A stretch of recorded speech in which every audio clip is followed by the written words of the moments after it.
Hello, everyone, and welcome again to another episode of Beyond the Script. And we're just a couple of minutes late. We had to do a little finagling with the going live time just to get our Facebook audience in. And as many of you know, those of you who've been with us, fresh, natural, and live show every Monday evening, 8 o'clock Eastern Time, 7 o'clock Central. And I'm here with my superstar panel. I want to start off with the lineup. As you know, I'm Dr. Baxter Montgomery, a cardiologist, and I'm here in Houston. And here at Montgomery Heart Wellness, we use a nutritional approach to help our patients reverse their disease. We have Dr. Celeste Palmer, as a board-certified pediatrician, who has taken a particular interest in nutrition as a means of healing her pediatric patients in a more global approach, in addition to the allopathic approach. Dr. Pamela Atkins is with us. She's a graduate of Morehouse College of Medicine, specialist in family practice. Dr. Atkins focuses on the integrative approach, blending traditional care with a holistic care to ensure the best outcomes for her patients. Also, our star speaker tonight is Sosa Adosum. She is the Raw Girl, is a dynamic certified nutrition specialist, also a behavioral coach and a published author with 10 years of experience in inspiring others to live their best and healthiest lives. And last but not least is Dr. Floyd Atkins. He's a graduate of Morehouse College. He is board certified in foot surgery in 1990. He currently pursues his passions as an author, a wellness educator, and a consultant at the Center for Wellness and Healing here in Houston, Texas. So welcome, everybody, to our show. We're glad to have you here. And as you know, we present a topic every week that stimulates the conversation. And I'm really excited about the topic tonight. We're going to talk about how bitter is better.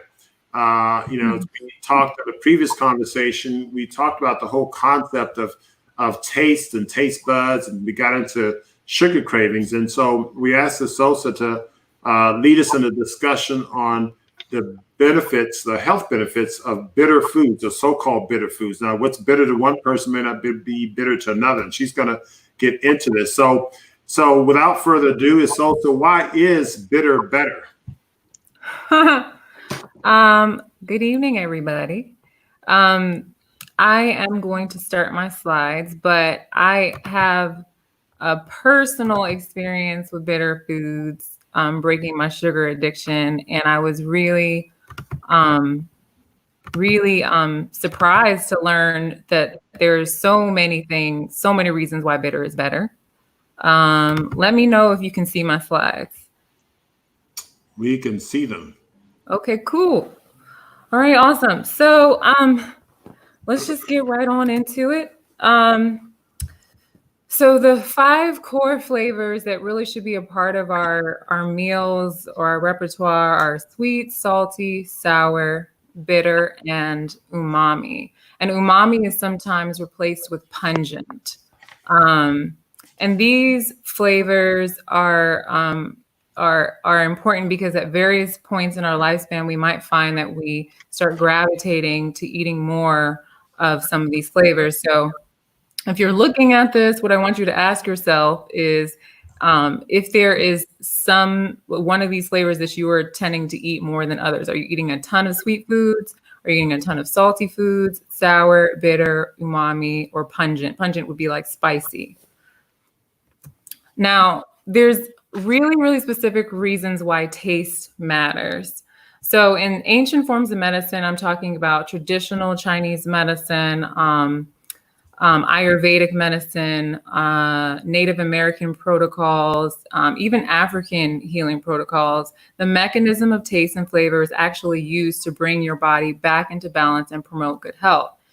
In this chart I have right here, this is actually showing how the different core flavors affect the doshas. Now, the doshas come from Ayurveda, and the doshas correspond to the elements, the major elements. So earth, water, fire, air. And for each person, usually you have two doshas. The 3 doshas are Vata, Pitta, and Kapha, but usually you have 2 and one that's more predominant in you. So I'm a Pitta Vata. But if you look at this chart, you can see that all the up arrows show that how these particular flavors are actually aggravating to a certain type. And then the down arrows show that these flavors are balancing. So for instance, if I was a kapha and I ate a lot of sweet foods, that's going to throw me out of balance. If I was a kapha and I ate a lot of sour foods, that's going to throw me out of balance, or a lot of salty foods. If I was a pitta, I actually am a pitta, so salty will throw me out of balance. Pungent, which is very true. Spicy foods would throw me out of balance, and sour foods would throw me out of balance. And the only dosha that doesn't do well with bitter foods is actually vata. If they're eating too much bitter, that actually can be aggravating to vata. Too much astringent can be aggravating to vata, and too much pungent. So as you can see, this is pretty cool. I mean, I use the doshas in my practice all the time, and I find them so fascinating because I can look at someone and see how if I know their dosha, and see how they're eating and figure out what kinds of foods that are predominant in their diet are actually throwing their body off of balance. All right, so this is what most of us think when we think bitter foods. We think ill. Like generally speaking, people don't like to eat bitter foods. If for some reason you are about that bitter foods life, go ahead and hashtag bitter foods life and put in the comments. I doubt there's probably gonna be like 2 people. But everywhere in the world, all cultures in the world usually have bitter foods that are staples. I'm Nigerian. We have bitter herbs. We have all kinds of bitter foods in our culture. For whatever reason, the standard American diet has no bitter foods. Pretty much we focus on sweet foods. We focus on salty, sour, and sometimes we get into umami or pungent if we're incorporating an international cuisine into our diet. But generally speaking, bitter foods are the least popular, but they happen to be actually the most metabolically active of the 5 core flavors. All right, so something you may not know, which I thought was really interesting, is that your genetics actually influence your perception of bitter foods. So we all have these multiple taste receptors. In scientific literature, they call them the TAS2Rs or the T2Rs. All humans have 25 different bitter taste genes, and each one actually is tuned to pick up different groups of chemicals, which means that individuals can actually be high or low responders for one group of chemicals versus another, which will shape their preference for one group of bitter foods over another. So you might be somebody who loves coffee, but you can't stand grapefruit, and both of them are bitters. But it's all relative. It depends on the person. The other thing that was interesting is that there's a group of people who are more adverse to or have a really high sensitivity to bitter foods, and they usually are the people who eat less vegetables. So they're eating 25% fewer vegetables than everyone else, but that also makes them at greater risk for colon cancer. So if you're someone who can't stand vegetables, the bad news is you're putting yourself at greater risk for a whole bunch of chronic diseases. So you want to see how you can incorporate bitter in and slowly but surely change your palate so they become more palatable to you. What are bitters? Well, they're basically a category of bioactive compounds. You could also call this phytochemicals, plant chemicals, for which the tongue happens to have specialized taste receptors, which register a bitter taste in the brain. And they actually register in the brain in something called the gustatory cortex. And that's the part of our brain that's responsible for the perception of taste.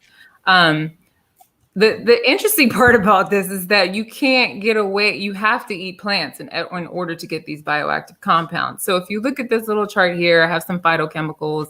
There's curcumin, which is in turmeric. There's resveratrol, which is in grapes or wine. There's EGCG, which is in like green tea or matcha tea. All of these are bitter compounds. The thing about bitters is, generally speaking, I think the general consensus was that the bitter taste was sort of an evolutionary protective mechanism to help us avoid poisonous plants, because poisonous plants generally are very, very, very bitter.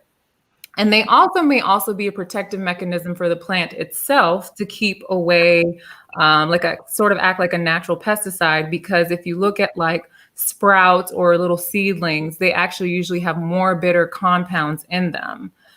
So it could have worked both ways. They were kind of protective for the plant itself and also protective for humans to keep us from eating stuff that could kill us.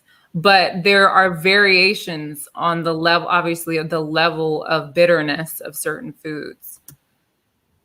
Now, this is the part that I found fascinating. So I talked about how there are multiple taste receptors.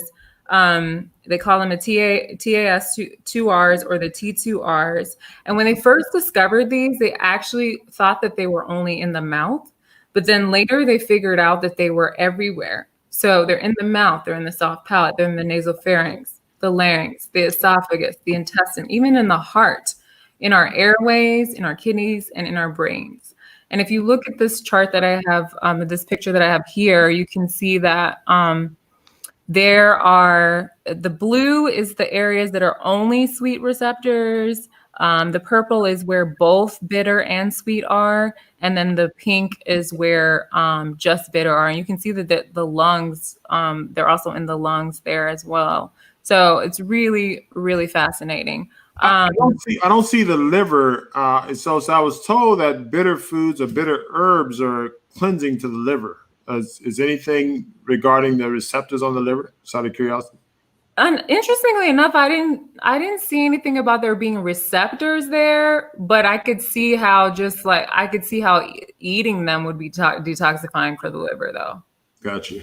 Yeah. All right. So there's at least 50 different bitter taste receptors throughout the body that not only participate in our sensory system, but they also play important roles for digestion and metabolism. And these bitter taste receptors can sense literally thousands of bitter compounds. So there's a lot of bitter compounds that can bind with these different receptors. The cool part is that they can have epigenetic effects. So they can ultimately activate our DNA to express optimal health potential. Here's the thing. This is actually from a review that I found in the American Journal of Clinical Nutrition. The debittering of the human diet is a massive public health problem. I'll read a little quote from it. Dietary phytonutrients found in vegetables and fruit appear to lower the risk of cancer and cardiovascular disease. The studies on the mechanism of chemoprotection have focused on the biological activity of these bitter plant compounds. Increasing the phytonutrient content of plant foods through selective breeding or genetic improvement is a potent dietary option for disease prevention. However, most, if not all, of these bioactive compounds are bitter, acrid, or astringent, and therefore aversive to the consumer.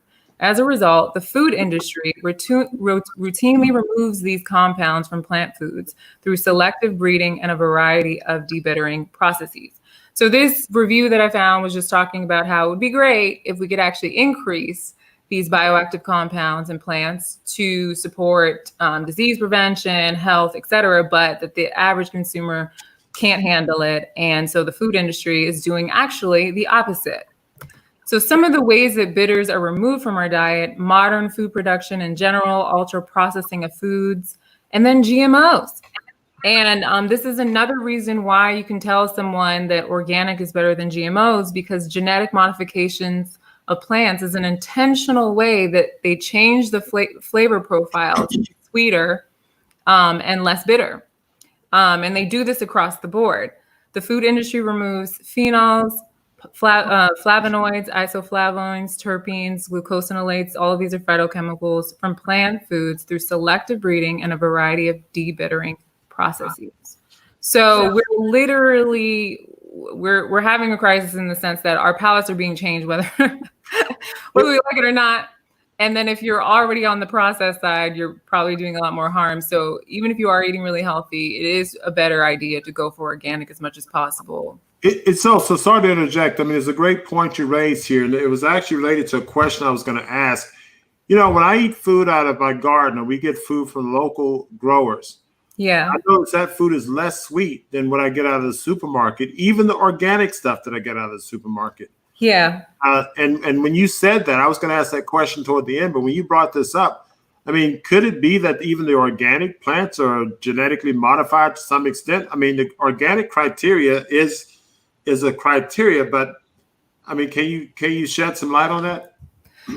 It really could be. I don't know for sure, but I feel like the way that things, the problem is a lot of these genetically engineered crops kind of like colonize, like their seed spreads and affects other crops. Uh-huh. So I wouldn't be surprised if, you know what I mean, if some of the things that are labeled organic aren't exactly completely organic. I feel like we just have to do our research on where we're buying from and who we're buying from. Even if you go to a farmer's market, ask them questions, you know?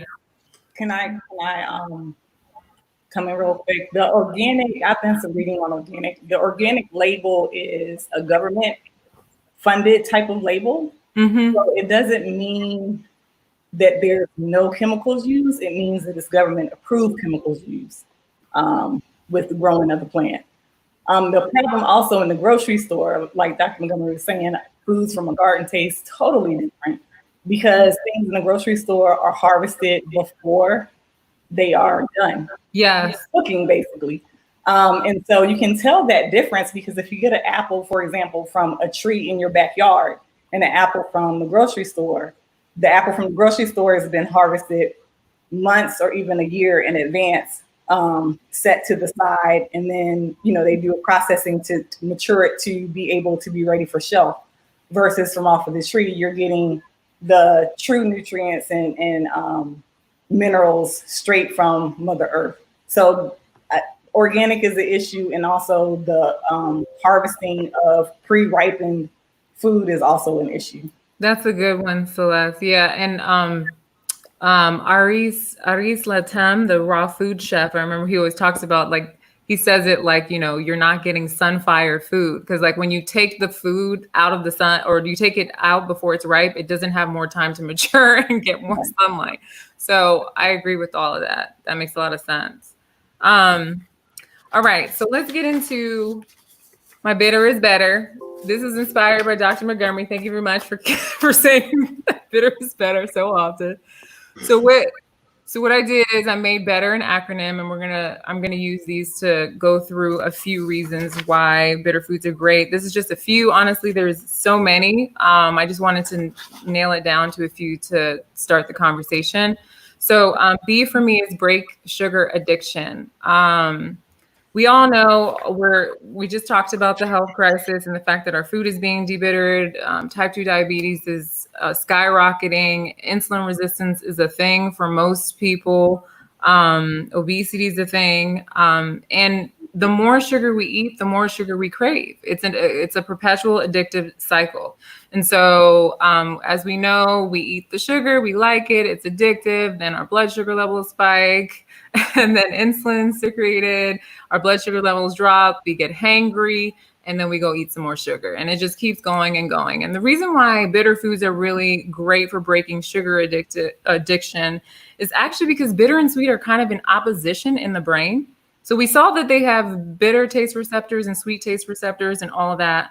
But when we consume the bitter foods, we actually we can help suppress the desire to have more sugar. And this is what I use with my clients all the time. If I see someone is sugar addicted, I don't tell them to stop eating sugar. I'm sneaky about it. And I tell them to start drinking Paw d'Arco tea once a day or green tea, with no sugar once a day or whatever it is. And just by doing these little things over time, what you'll see is their palates will change. Their desire for sugar will just go away. And it makes it easier and easier to then have more bitter foods because it's the same thing. Just as we continue to crave sugar when we eat it, once we have bitter foods, we actually start to adjust to it and we're able to accept other bitter foods because of that. Is there an upregulation of bitter receptors when you stimulate bitter foods, or downregulation? Do we know the mechanism behind that? That's a great question. I think there might be an upregulation of bitter receptors. I'd have to confirm that though. I can't remember what I read about it, but that is a great question. I think that might be why, as you keep eating them, you start to feel even more comfortable consuming them. It's a good one. We hold on one second. We had a comment here. I didn't want to put that one up there. Someone says, Stafford, I use a barrel gas before meals. It's a bitter OTC over the counter. Is that a natural substance? A barrel gas? Anybody know what that is? I have no idea what that is. I I'm asked not that familiar question. with that. No, I'm not familiar with that one. Yeah, I asked the question in the chat. They didn't respond yet, so we'll see. Maybe. Okay. Anyway, sorry about that. Go ahead. No problem. All right. So the first E in better is enhanced digestion. I have here the low stomach acid symptoms because generally speaking, as we get older, our digestive processes just start to weaken. A lot of people are having a lot of issues. 15% of people over 65 usually have low stomach acid. I feel like the number of people with low stomach acid that are much younger is also pretty high. I feel like I see it all the time in my practice. Sometimes it gets misdiagnosed and people are put on antacids, even though they have stomach acid symptoms, low stomach acid symptoms. So it's a thing. And some of the symptoms may be belching after meals, bloating, heartburn, gas, undigested food in your stool, acne, anemia, mineral deficiencies, intestinal infections, chronic candida. Sometimes also thinning hair is a thing for low stomach acid. And low stomach acid is an issue also because it leads to malabsorption of nutrients, especially nutrients that need an acidic environment in order to be absorbed. Things like zinc, B12, manganese, calcium, they all need an acidic environment to be absorbed properly. And so this can lead to deficiencies that cause other issues in the body. The cool part about bitters is that you can take bitters before meals to actually encourage the stomach cells because they produce more acid when they're in contact with bitters. A really great one that I use a lot of times for low stomach acid is gentian.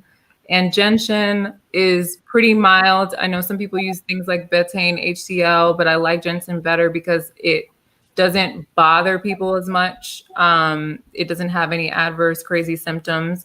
And it will stimulate having these herbs at the start of the meal, stimulate the bitter receptors, which then upregulate gastric acid production. So it's a great way to get your stomach acid up. And then the other thing is that eating bitter also will stimulate your gallbladder to produce bile. So it helps with the digestion of fats. If you're eating a lot of fatty foods, or if you're someone who had a really fatty diet and for a really long time, and your gallbladder is sluggish, then eating bitter foods is also going to help you get your gallbladder going.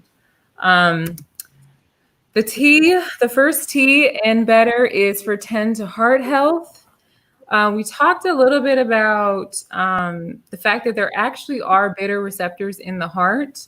I found that super fascinating. Those receptors are thought to be important in regulating the strength of the contractions of the heart. And research has also shown that stimulation of the bitter receptors in the heart can actually improve blood pressure control.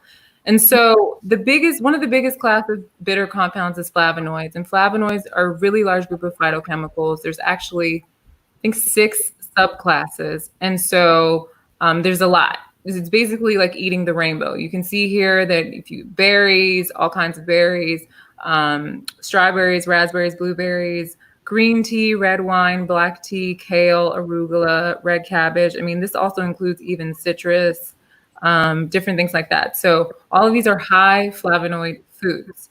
And if you see on the right, this chart here shows that the more flavonoids we're consuming, the greater our risk for cardiovascular disease decreases. So as we consume more flavonoids, we decrease our risk for cardiovascular disease, which is a really great thing. And the reason why is because flavonoids are well known to protect against the oxidation of LDL cholesterol, which interrupts the process of atherosclerosis. So it's going to stop that progression into heart disease.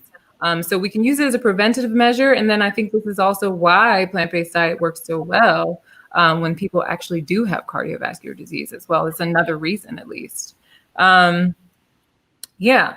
The next T is for trim down belly fat. This photo is just here for inspiration. These are some of my ageless sheroes. You too can have abs over 60 if you exercise.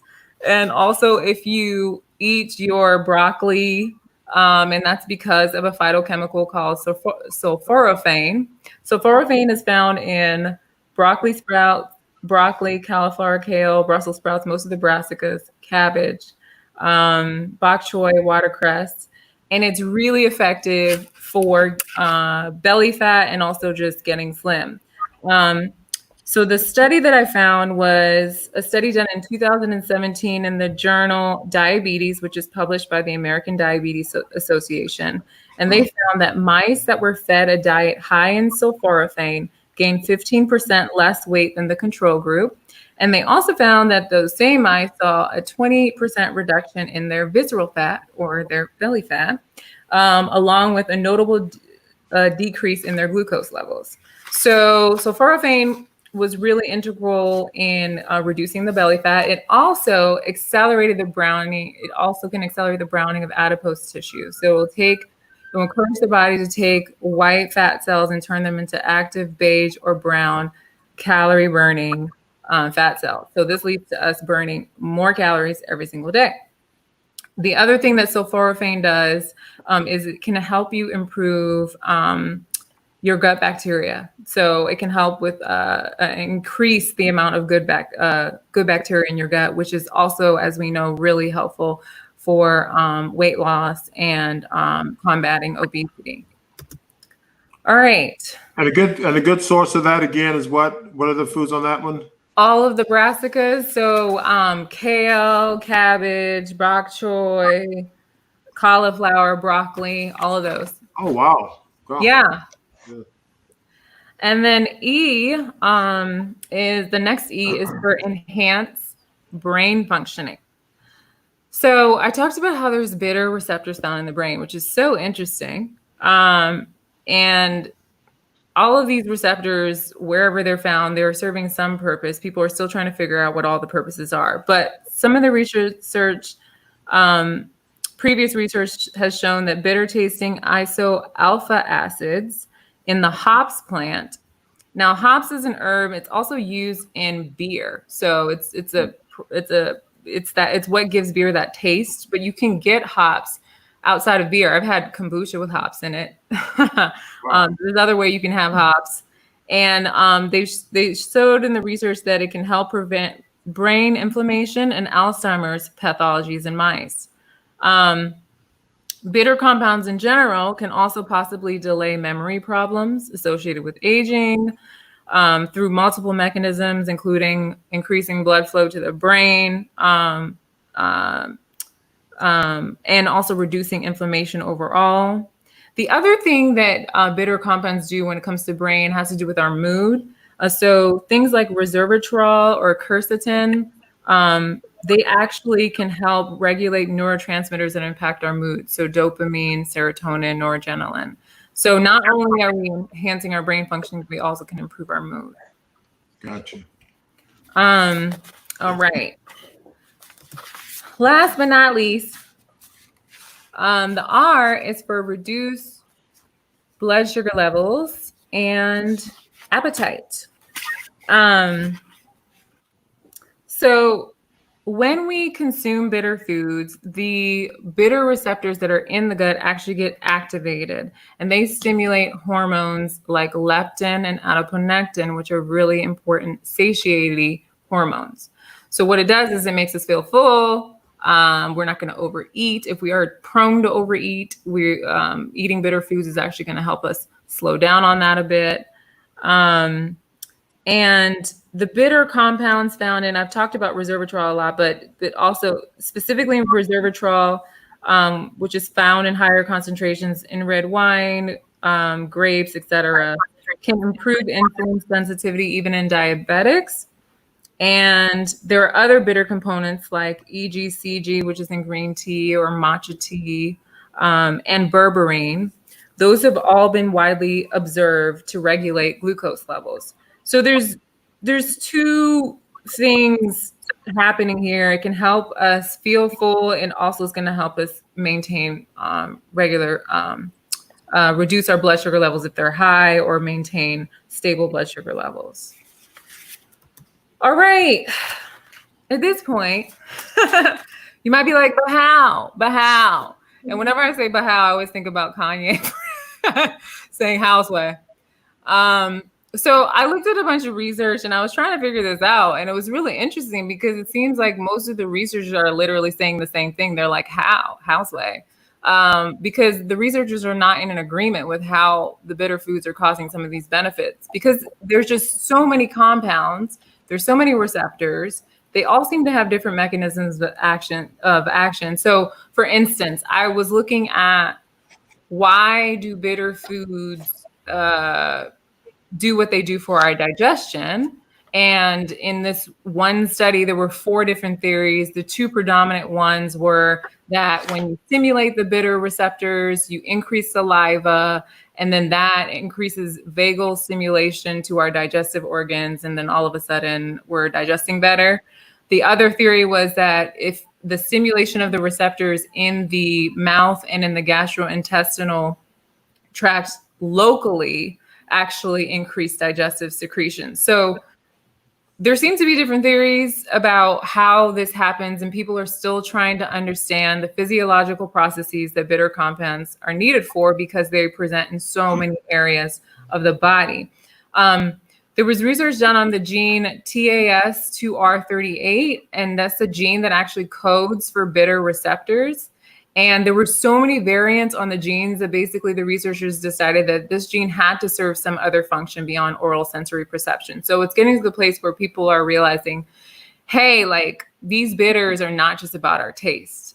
They do something. They do a lot of things for us, and we need to better understand them.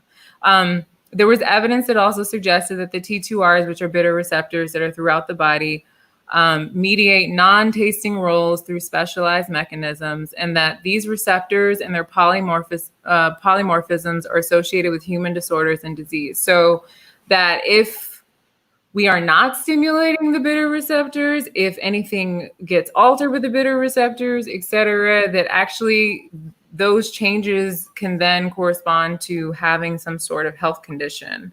One thing I did see in a research study that I thought was really interesting also too was that the bitter taste receptors that I mentioned, TAS2Rs or T2Rs, they belong to the superfamily of 7 transmembrane G protein coupled receptors, which are the targets of over 50% of drugs currently on the market. So a lot of the drugs that we're using to treat people are actually also targeting these bitter receptors. So there has to be something to them. So in order to recap. A couple of questions that came up in the panel. You mentioned berberine. Yeah. Faye Parker asked, what's your recommendation for taking berberine to lower blood sugar?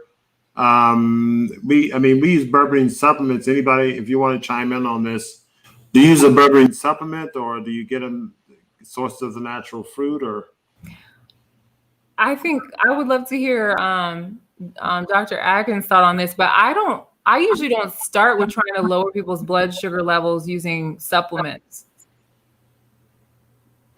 Yeah, we use plant-based diet, and it's effective that way. We use berberine. Berberine, it helps with blood sugar, but we also use it with lipids. But it inhibits.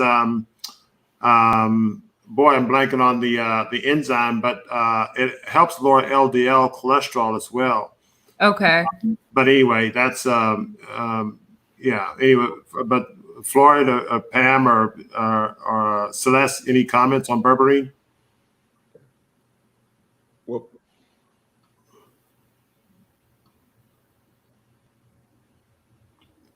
so we have had benefits with blood sugar, but that's about it.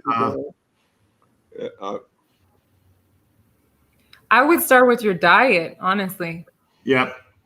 And supplementation when it comes to blood sugar levels, I feel like can be an add-on if it feels like things aren't progressing. But I always start with people's diet. There was another question on apple cider vinegar. Let me see if I can find that. Go ahead, Pam.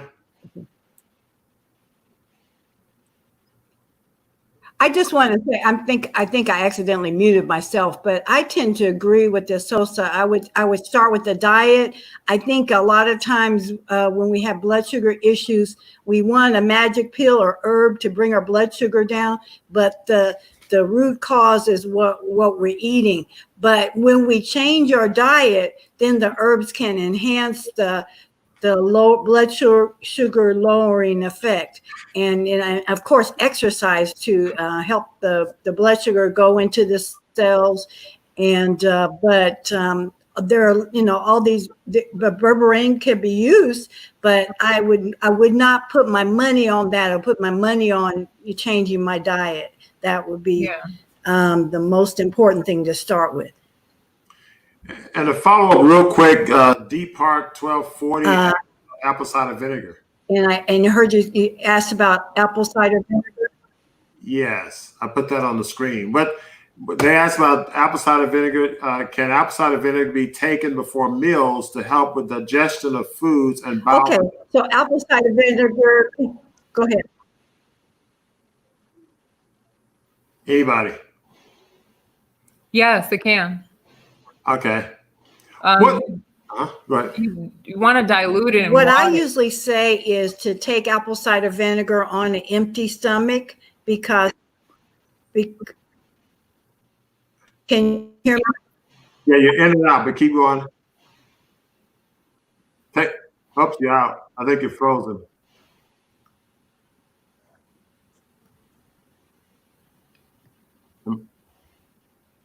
I see the sound. Is Sosa, you want to comment? I think what she was going to say is you should take it on an empty stomach, and you can take it before meals. It'll stimulate. It'll help you digest your food better. So I would just say just make sure that you dilute it, because some people just start trying to swig it straight, and that's not good for your teeth, the enamel in your teeth, and other things. I remember talking to the PhD that worked for the company that makes apple cider vinegar. They said that this was over 10 years ago, and they said that the published data they had at that time is that. Yeah, can you hear me now? A1C. Oh, we can hear you now, Pam. I think you're in and out. It lowers hemoglobin A1C. Someone was asking me the other day, does it burn fat? Anybody know anything? What are the benefits of apple cider vinegar in general? Improved digestion. Can we consider one of the bitter foods that does all the bitter, wonderful bitter things? It can be considered a bitter food, for sure. Okay. Anyway, I get that question a lot. I guess we spent a little time on it, but thanks for that insight. I'm sorry, so go ahead and continue. Okay. All right. So just to sum up. Oh, wait. Dr. Atkins? Yeah, we can hear you. Off and on. I think it's in and out. Oh, can you hear me now? Yes. Okay. I think apple cider vinegar also is going in and out. Yeah, we can hear you. It's a little bit out, but keep going. Well, oops, a little shaky. I tell you what, Pam, go out. There seems to be a delay. Log back in. Okay. Log out and log it back in. It has an alkalizing effect, which. Okay. Oh.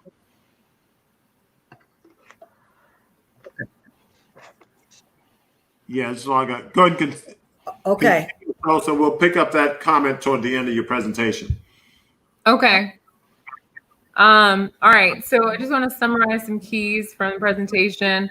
The first one is that we can actually use the taste and flavors of our food to bring our bodies back into balance and promote good health. So pay attention to what you're eating, the predominant flavors and tastes you're eating. And if you need to, work with a practitioner to figure out what is causing you to be off balance. And the second major key is that our genetics can determine how we respond to bitter foods. Not everyone's going to respond the same way. Some people can't stand vegetables. Some people love them. Some people can, there are certain compounds we might like more than other compounds, et cetera. So we just need to start somewhere. The last key is that we should just start eating more bitters, and that's going to increase our tolerance for them and will help us be better. So we will be able to break sugar addiction, enhance our digestion, tend to our heart health, trim belly fat, enhance our brain functioning, and reduce our blood sugar levels and appetite. And so I just want to go over a few. There is a really long list of bitter foods. If you haven't noticed yet, bitter foods are really just like mostly plant foods. If you're eating a ton of plant foods, you're going to get enough bitter. There obviously are some that register more bitter than others to some people, right? So on this list that I wrote here, I have arugula, artichoke, endive, radicchio, kale, bitter melon, dandelion greens, seaweeds, cacao.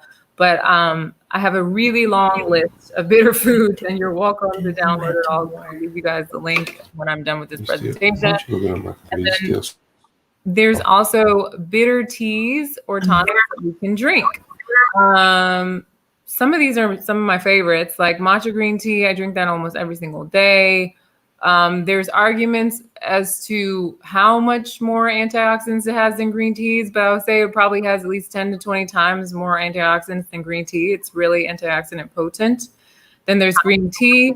There's reishi. Reishi is a medicinal mushroom. It's an immune modulator. It's an adaptogen. I use reishi tonics at night, and that's because there's research that shows that reishi can actually help decrease the amount of time it takes to get to sleep and increase deep sleep. And I've used it to help me regulate my sleep when I travel, and it works really well. And then there's yerba mate, which is a really amazing coffee substitute. It is bitter, but it does everything that coffee does, but kind of is the opposite of coffee. Coffee is acidic. Yerba mate is alkalizing. It also has minerals in it, magnesium, potassium, I think even a little bit of iron, and manganese. And yerba mate is also, it has kind of like adaptogenic qualities. So instead of getting that like caffeine jitter that people get from coffee, yerba mate is actually usually pretty steady, which is kind of cool. Then we have powdered areca bark tea, another good bitter tea. I also use it for getting rid of candida, sage tea, black seed oil, moringa bitters, herbal bitters. There's so many different types of bitter concoctions you can take that are like a combination of herbs, etc. What I will say as a general disclaimer is if you are taking medication, you want to be careful with anything that is on the herb side and make sure that you actually work with your health practitioner, make sure that it's not going to negatively interact. But generally speaking, most bitter foods can be eaten without a problem because most of them are vegetables. Most of them are vegetables or fruits, and you can figure it out, and it'll be really easy to incorporate in your diet. So I'll leave you with this place to start.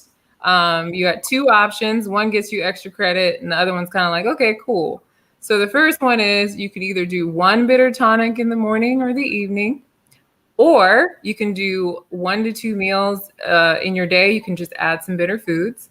And if you want extra credit, you do both. So you do one bitter tonic in the morning or evening, and you add at least to at least 2 meals a day, you add bitter foods. And if you want to get the handout that has the really long list of all the bitter foods and tonics, that is the link. And Dr. Montgomery, if you can put up the link somehow, that would be cool. And that way I can sign out of this thing. I'll put that link. I'll tell you what, let me do this. Let me type this in the chat. Okay. Hold on. And what I'll do is I'll also put it in the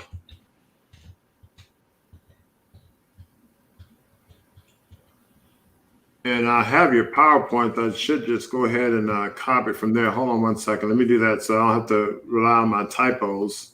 Okay. I'm going to copy this, paste it in there. Now, there was a great question that just came up. Let me get to that in just a minute related to, okay, the link is in the chat. And I'll also place that link in the show notes after I'm done, or edit the show notes that has a link. Now, there was a question regarding, okay, yeah. So D Part 1240, great question tonight. Will consuming bitter foods with dressings and sauces to make them more palatable reduce their effectiveness and benefits? So I would imagine that she may have bitter greens, but she may be adding sauces or dressing that may be a little bit sweet to counter the bitter. So does that take away the effect of the bitter? I mean, I had a similar question because when I drink my bitter tea, I don't add sugar to the tea, but I may eat dates while I'm drinking the tea. Comedy. So it's the same question. So I guess you can help us out. And hopefully you'll tell us it's okay. I will say that it is way better for you to leave the dates alone while you're drinking your bitter tea, or to leave the whole point of it is to at least have some point in your day where you grin and bear it. You just deal with it. You got to eat it bitter to get the full benefits. And that is the part that changes your sugar cravings. But if you're constantly sort of like mediating between the two, I don't think it's going to give you as much stimulate a whole different process, right? So bitter, in other words, bittersweet diplomacy doesn't work. In other words, okay. No. No, I understand. But that's a good point, because I mean, I do it with my tea. Like if I have salads, I'm okay with bitter greens and things like that because I don't know, I guess it has its place in salads. Tea, I'm indifferent. Sometimes I drink it without my eating dates and sometimes drink it with eating dates. But I think it's good to know. And I guess I like D Park will have to be more intentional with our solid bitter foods. Now, I guess you did say that it's possible for someone to eat too much bitter, but is that pretty rare? Is that correct? It's only if you're a Vata type. I see some of my clients in the comments. If I've told you you're a Vata, then you really you can calm down with the bitter foods. You don't have to go so crazy with it. But the Vatas, you'll know if you're a Vata. Vatas are usually really thin, have a really strong, high metabolism. They burn. They usually can't gain muscle very easily, and they are actually aggravated by it. Their constitution would be aggravated by way too much bitter foods. But everybody else has no excuse. So Gotcha. A few other questions. Here's a question by Patricia Moshe. I used to take liquid Swedish bitters. Can you tell me why it seems to help with minimizing menstrual cramps? I mean, Swedish bitters? What are liquid Swedish bitters, first and foremost? Anybody know that? I've seen them in the health food store and Whole Foods and stuff, and I don't remember what herbs are in there, but it's one of those. I was saying there's a whole bunch of like these bitter liquid supplement kind of things you could take. When I was living in Crown Heights, I used to take these ones I would get from Rastas, and they had all these different herbs in them. Why do they help with menstrual cramps? Well, I don't know. Maybe because it's the anti-inflammatory effects. I mean, there also might be some herbs in there that actually have nutrients that you need. A lot of people need magnesium, iron, B vitamins and stuff when they're on their period. Maybe there's some nutrient content in there that's actually just helping you. A lot of people, when they're on their period, actually do the opposite of what's going to make the period easier to deal with. So if you're eating a lot of sugar when you're on your period, you're actually going to increase your menstrual pain, increase all of your symptoms, all that stuff, because that's also going to affect your hormones. So the bitter would be the opposite. So that's probably why you start to feel a little bit better. So one approach would be to get women who are having menstrual problems to consume more bitter foods. Well, definitely more bitter foods, but I mean, so menstrual cramps, we could go into a whole session on it. Right. We'll save that for another show. But basically, a lot of women don't realize that heavy cramping and really horrific periods actually are a sign of estrogen dominance. And that's a whole thing on its own, because you really do have to change your diet and balance your hormones and fix that. Because that's not a simple problem. That's a serious problem. All right, Dr. Atkins, we're going to get your microphone fixed. We've got a show for you. Hormone balancing. That's Hear me now? This is great stuff. So in balance, I know you gave us the diet and what have you. we, and I think I need to look at my food prescription system and quantify, take, the bitter aspect, or take those 5 flavors in the context of how we classify our foods. And when we're doing our detoxes, maybe we need to go more bitter with some of our sicker patients.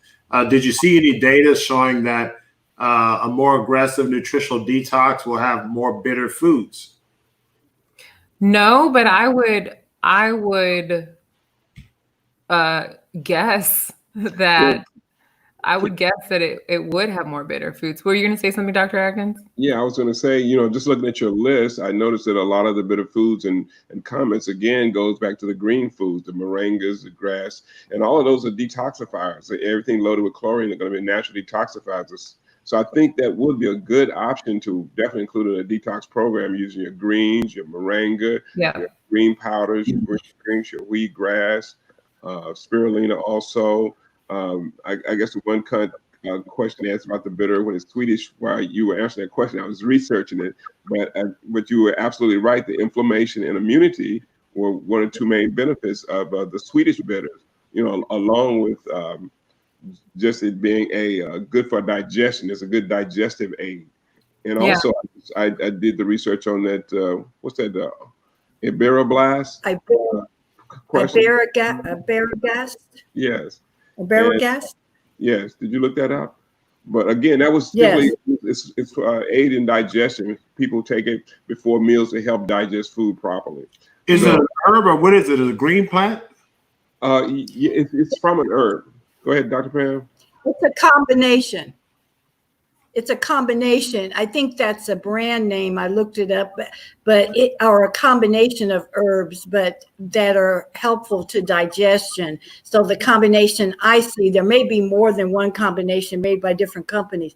It's chamomile flowers, caraway, angelica, which is calming, milk thistle, which is good for the liver detoxification, and something called bitter candy tuft. I've never heard of that one, but I guess it's a combination that's helpful for bloating, digestive problems, IBS, etc. But that's a combination that may be a brand name or a known combination, but it's not one herb. Gotcha.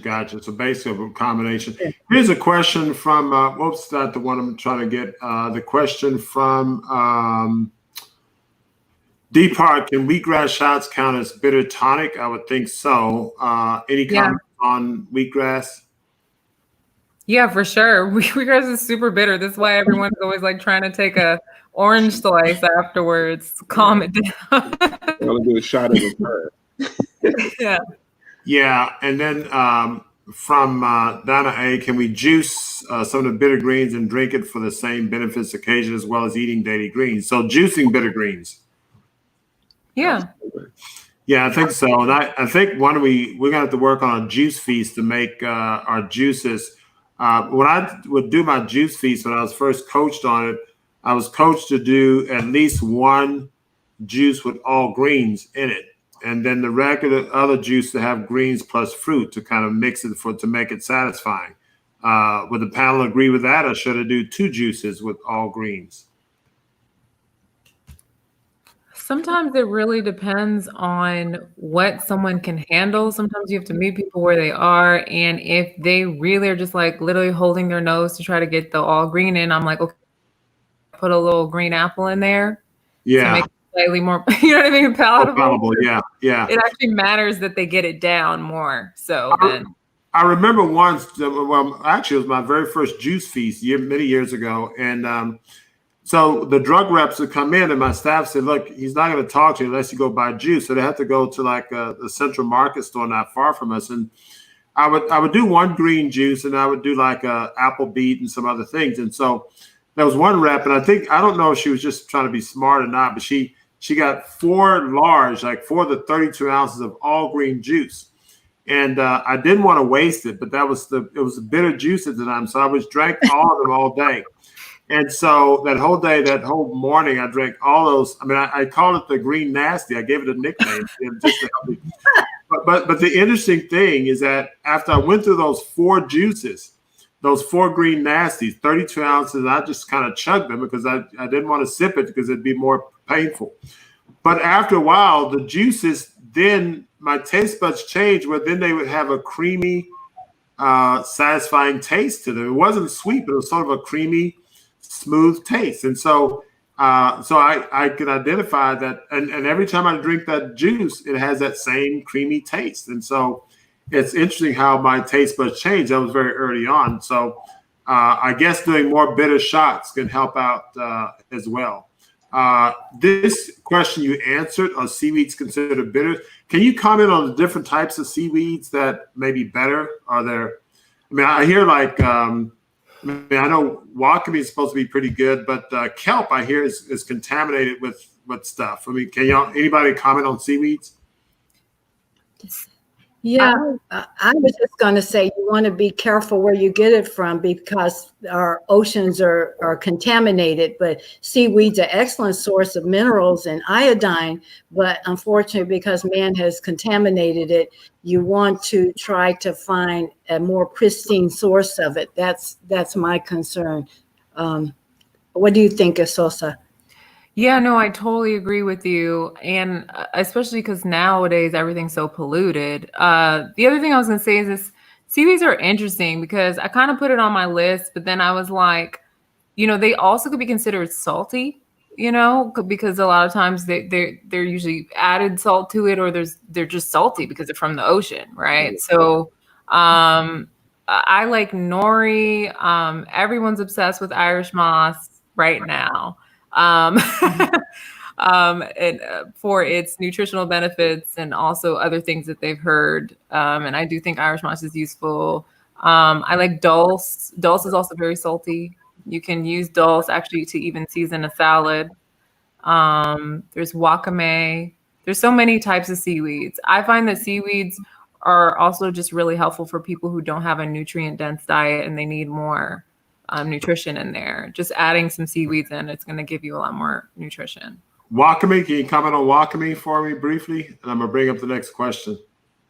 What about it? You like it or not? Or yeah, I do. Okay.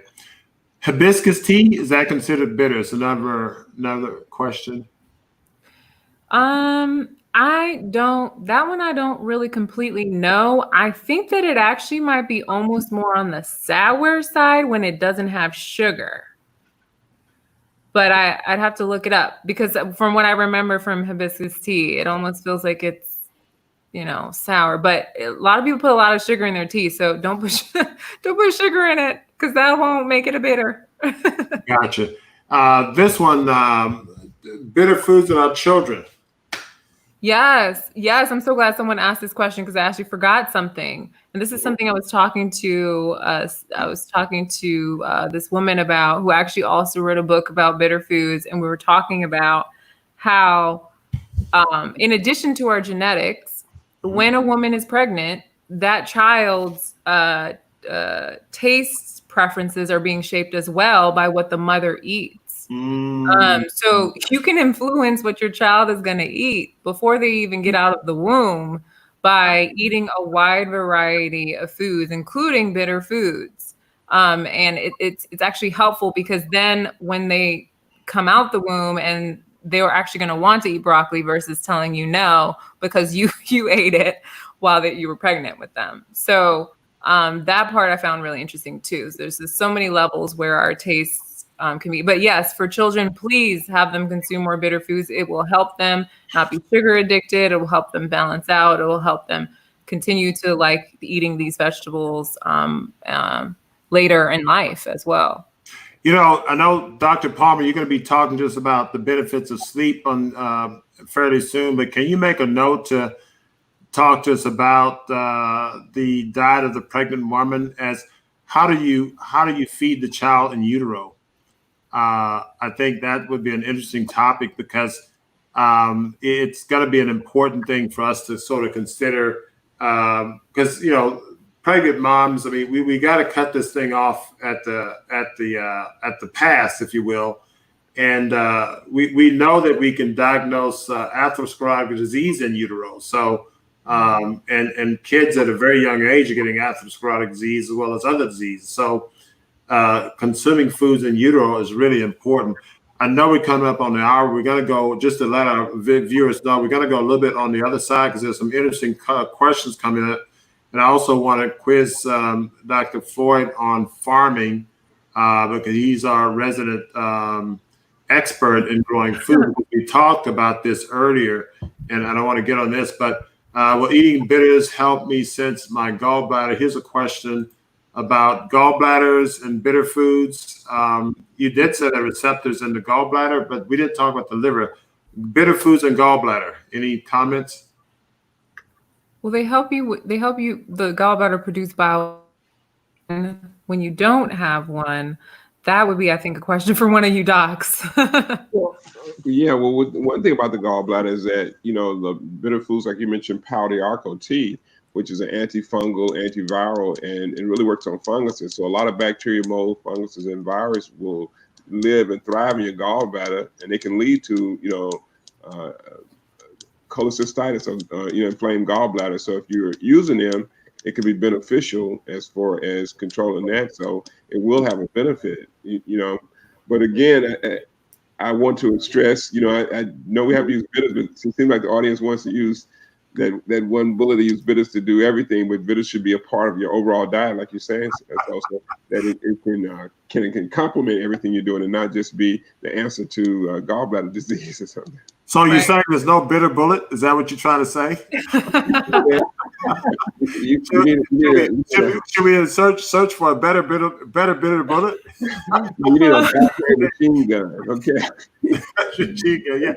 Now, speaking of bitter, real quick, Chocapiedra, now that we're on herbs, was an herb that was mentioned to me by one of my mentors a while back. It's supposed to be a liver cleanser. Is that a bitter herb also? Chocapiedra? I don't even know what that is. I'm familiar with it, but I'm not sure if it's in that category. I would have to check, but it's a wonderful herb that helps.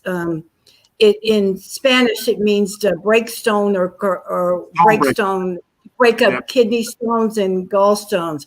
But it's a wonderful tea, and I would suspect it may be a bitter herb, but it is wonderful to make into the tea, and it helps flush and break up potential stones and sludge in the gallbladder and the urinary tract. So, but if there are symptoms of kidney stones, it's wonderful if you can flush and to push that herb, Chocapiedra or breakstone.